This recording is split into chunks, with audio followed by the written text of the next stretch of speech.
Nous avons vu dans la paracha de la semaine que la vérité était fondamentale. C'est un sceau d'Hachem.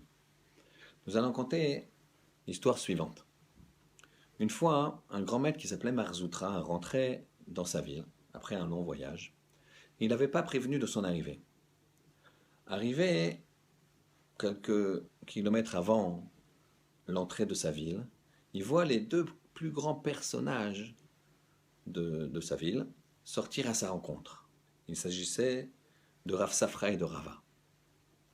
Voilà que Marzoutra regarde ses rabbanim et leur dit: pourquoi vous vous êtes donné tant de mal pour m'accueillir aussi loin? Eux lui disent,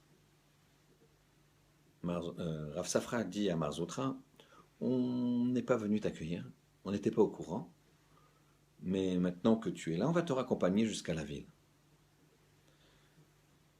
Rava, après que Marzoutra a été accompagné par Rava et Rav Safra, Rava a demandé à Rav Safra: pourquoi tu n'as pas dit à Marzoutra que effectivement on était venu l'accueillir? Ça mangeait pas de pain, si on peut exprimer ainsi. Rav Safra lui a dit: parce que c'était pas vrai. On n'a pas fait ça et je voulais pas lui dire un mensonge. Parce qu'en plus, il nous aurait été reconnaissant bien plus qu'il nous est reconnaissant maintenant pour quelque chose qui n'est pas vrai. Donc ça s'appelle du Gezel Da'at. C'est loin de la vérité. Encore une histoire. Une fois, le Chafetz Chaim a reçu une importante délégation de donateurs dans sa ville à Radin. C'était vers la fin de sa vie. Avec la famille du Chafetz Chaim autour de lui. À un moment, un grand donateur vient voir le Chafetz Chaim et lui dit: vous vous souvenez de moi, je suis monsieur un tel, j'avais donné des très bonnes sommes déjà il y a quelque temps. Et le Chafetz Chaim lui dit: je suis désolé, je suis un peu âgé, je ne me souviens pas.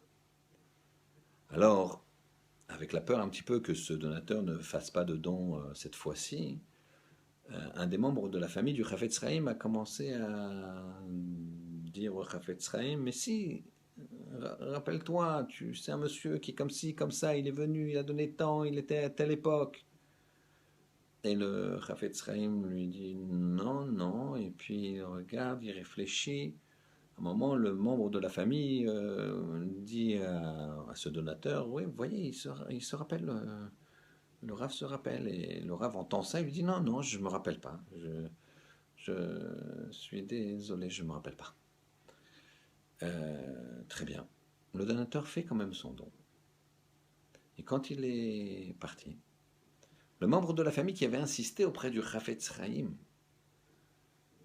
pour lui dire: bien, regarde, grand-père, tu le connais, regarde, il est venu, et qu'il a voulu comme ça un petit peu induire à ce donateur que le Chafetz Chaim se rappelait un petit peu.